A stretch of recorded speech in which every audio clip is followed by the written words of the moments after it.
Attention please. This uploading is only for educational purpose. No intention to infringe copyrights. Learning English with subtitles. GPITRAL. Follow us.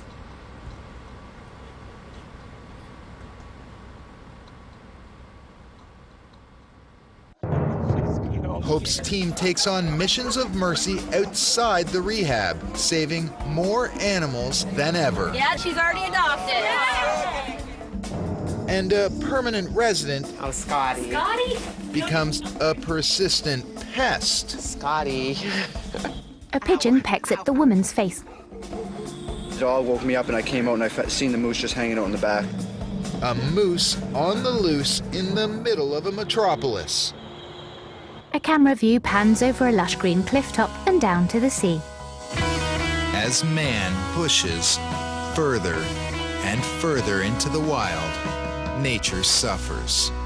This unique rehab center on Canada's East Coast offers injured and orphaned animals one last chance. 1,000 animals, 100 volunteers, and one woman at the center of it all. Her name is Hope. A middle-aged brunette woman holds a small fawn as she wears a face mask. An X-ray is studied. An eagle is released from a cardboard box as Hope smiles. Footage turns to deer, then to Hope releasing a bird, then to a grey seal pup, its whiskers twitching. Camera zooms in on an owl's yellow-rimmed eye. White font appears reading, Wildlife Emergency, a sun setting. Screen fades to black. Wooden barns sit by a lake. If something weird is happening, and it involves wildlife, people call Hope. Hello, Hope for Wildlife. Hi, there's a moose running around Clayton Park. It's just, I'm concerned that it might get hit or something like that.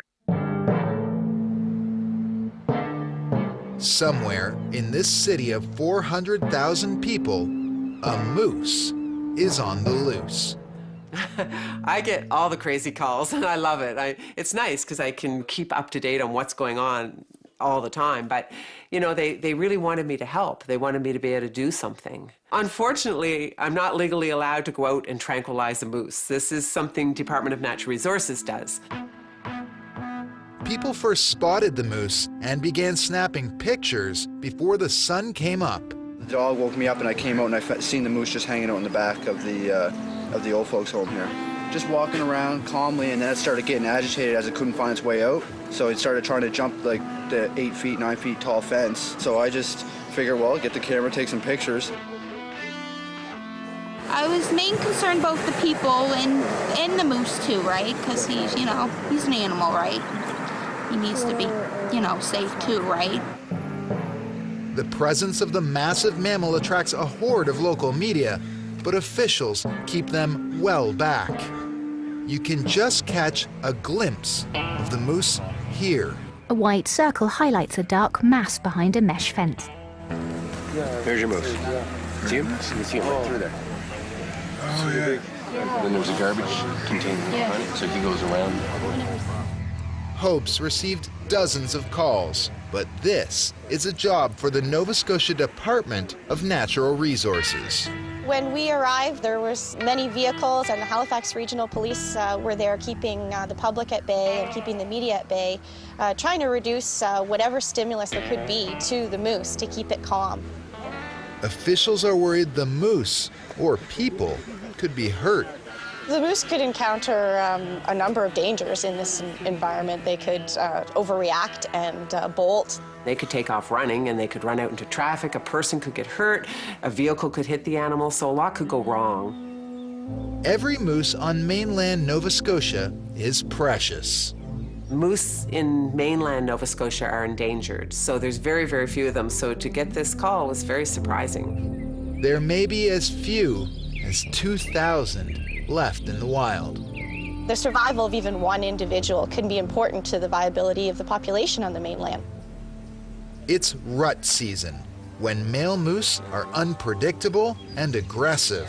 The fact that this is a young bull moose and it's during the rut, which is a time when they're known to become more aggressive or feisty, all of these present additional hazards that you just simply don't encounter with, your run-of-the-mill deer or other animal that makes its way into the city. Nobody knows how this is going to play out. Suddenly, officials get the break they've been waiting for. The caretaker at the retirement home traps the moose in a chain-link enclosure. I was throwing out some garbage and he came straight down and walked right into our back area here where we were able to contain him. There he is. DNR decides to tranquilize the moose. Which of course does cause some dangers to the animal as well. In some cases, they don't come back out of the unconscious state. And so it's a risk just to immobilize it.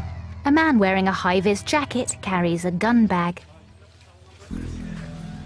A specially trained sniper moves into position on the roof of the nursing home. So just a heads up. They warned us that it could go crazy, like it could take the fence right down after you shoot it. An official wearing an orange jacket holds up his hand. Media camera crews walk down a path. He's taken his shot. Pedestrians crane their necks to see the moose stagger in its enclosure behind a building.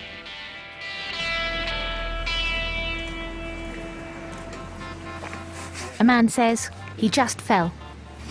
The moose is down. A police light flashes as cameramen film towards the moose. A trailer is reversed towards it. The moose didn't get too agitated after he shot him because he just kind of just wandered around very slowly, just kind of woozy, and then it finally just fell calmly.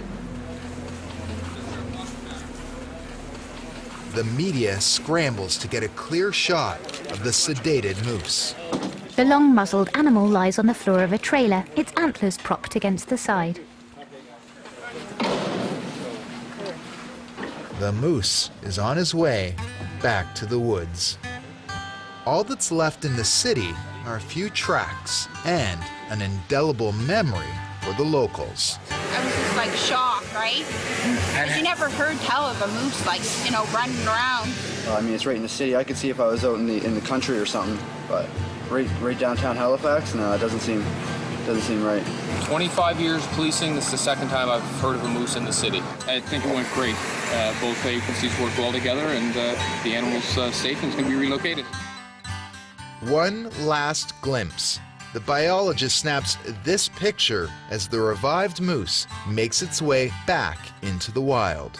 We haven't had any more reports of this moose, and hopefully we wouldn't, because really people shouldn't be coming so close to a moose that we do get reports. But we have to assume that he will participate in many ruts to come.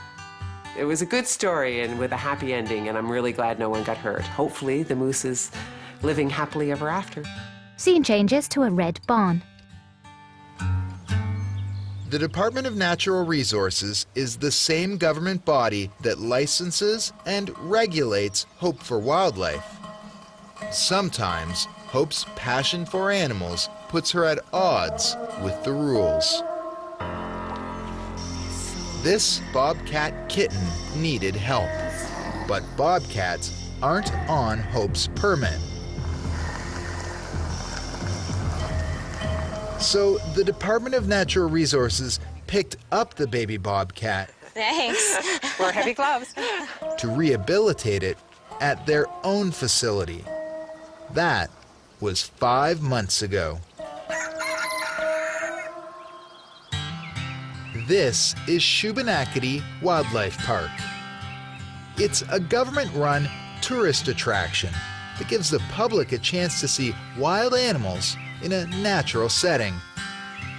And far away from the prying eyes of the public, a secret area is dedicated to saving injured and orphaned animals. Sometimes if we have an orphaned or an injured animal, then we would bring them here, and there's veterinary staff that we have available, and there's great people to see that animal through to release. The kitten was in hard shape when it arrived, but is improving by leaps and bounds. Oh, it's been going really well. She came in at about 3 pounds, really emaciated, and she's been gaining weight ever since. Now she's close to 10 pounds. The staff have been referring to her as very feisty, even feistier than some of the bobcats they've experienced before. So that's good. That's how we want to keep it. So we minimize any exposure that she would have to people. Simply having our camera in the enclosure makes the bobcat mad. That's a good sign. She acts as stressed as we would hope that she would act around people. So we wouldn't want her to approach a person or feel comfortable doing so. It will stay here for the winter and be released in the spring. It should be a happy ending for the bobcat, and that's what's most important. She has a bright future. She will be released into the wild and face all the challenges that any other wild bobcat will face. I wasn't happy about losing the bobcat at the time. I know we could have done an awesome job at rehabilitating it, and I really wanted that opportunity.